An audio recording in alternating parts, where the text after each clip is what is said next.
Hello, everyone. Welcome back to my channel, Writer Coach Tony. And today I'm going live. This will be my first live stream. I'm doing this because I want to test how a live stream goes. So tonight, I'll just make a quick book review of the book I just finished reading. The title is "In Search of Gay America" by Neil Miller. Let's see. There it is. No? In Search of Gay America by Neil Miller.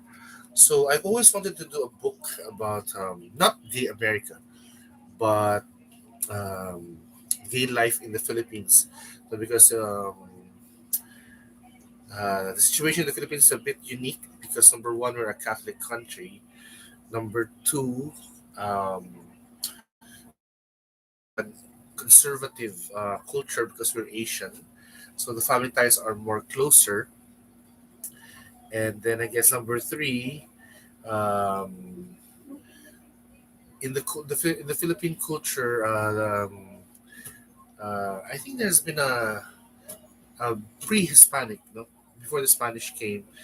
There were already what you call priestesses who were actually men, but who would uh, be in the form of a woman. No?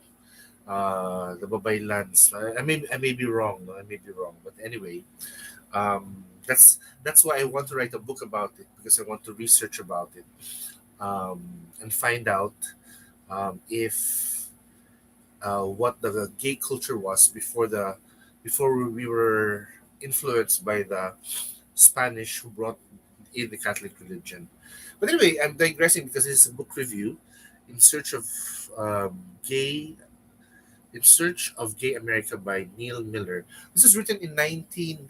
The setting of the book, it's a nonfiction book, and it was it was written around 1988.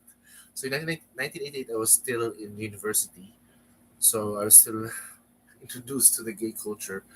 But what the book wants to achieve is show how gay activism has helped push forward the legislation and the push for gay rights in America.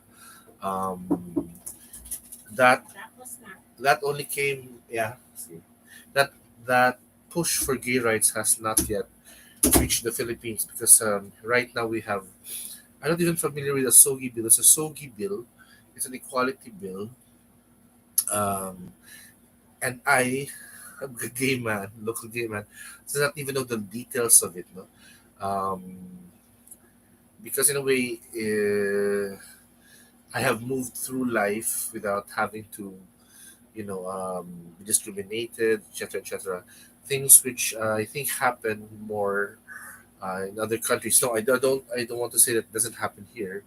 It does, but um, there are nuances in our culture which has allowed what we call the third sex to flourish in our country.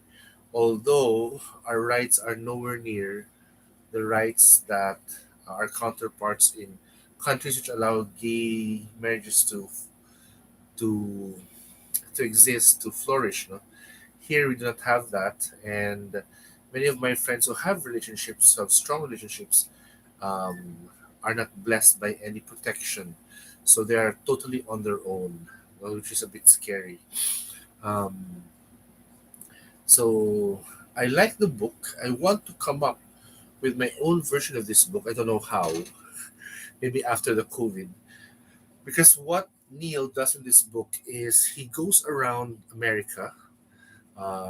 He goes to San Francisco, Boston, Washington D.C. I mean the urban areas where the gay activism is more entrenched, and then he goes to the what you call the states, which are not really which you call the Western state, Western because of the cowboy culture they have. So these are the states of Montana, of South Dakota.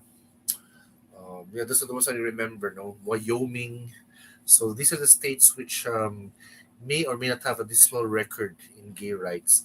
And he found out that even in rural America, uh, it is possible for a gay person to live, exist, and become even the leader of their, become the mayor of their towns. No, in the 19 in that time, 1988, that was like 40 years ago, more almost 40 years ago. Um, Leaders with who are gay in persuasion were able to convince the heterosexual population that they are worthy leaders, which is actually true because, as we all know right now, being gay is just who we are sexually, but it doesn't cover all aspects of our lives. No, what we can do, what we can accomplish, what we can contribute to society. So I want to do a similar book, hopefully in the future when we are now allowed to travel. Then I will walk, maybe choose several places in the Philippines, and interview different chapters, gay people, especially the young, because I come from another generation and I want to write about the youth, and then hopefully find out where the uh, youth gay activism can lead, in the Philippines in the future. So I don't know if you can still find this book. It's really old. It's I checked the copyright. It's 1989. So 1989 I was in first year college. So this is 1989. So 2019, that's 30 years. So a follow up is needed for this book. Not really in search of gay America, but for me, other countries like the Philippines, no, in search of the gay Philippines and how that contributes to making Philippine society more vibrant. Because right now we have openly gay leaders, openly gay celebrities, who openly gay businessmen, although many of the businessmen are still in the closet, but they contribute a lot to the Philippine economy and to the vibrancy of the Philippine society. So I think it's needed that a book like this will be written. I don't know how, but I want to write it in not. I love the book because it's not written in a scholastic manner. It's not a thesis. It's a it's just people talking and Neil describing the situation in that area. So I like it. Although I want it to be more organic, more personal level, no? Because I don't want it to be scholastic. Otherwise, who would read it? No, because normal people, I mean, ordinary people would not want to read something a research work which is very highbrow. No? I just want it to look interesting, and to push forward or to explain more to people what goes on in the minds of gay people. And in the book, they have a section. It's written equally actually between lesbians and gays. And now with the LGBTQ, even I am not even familiar with each of those letters. It's I have to be educated, so it's even a more broad spectrum of our supposedly culture. So anyway, if you can find this book, I strongly urge you buy it. I will keep this book because I want my book to be like this. So good luck to me. So thank you very much for your time. I think I'll just do my live stream. No, it's better, so I can just put the videos immediately on the channel. Thank you very much. Thank you.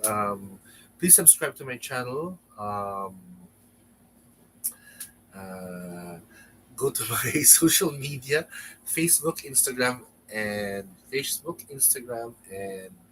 wait, Facebook, Instagram, and Twitter, and then um, subscribe to my YouTube channel. Thank you very much.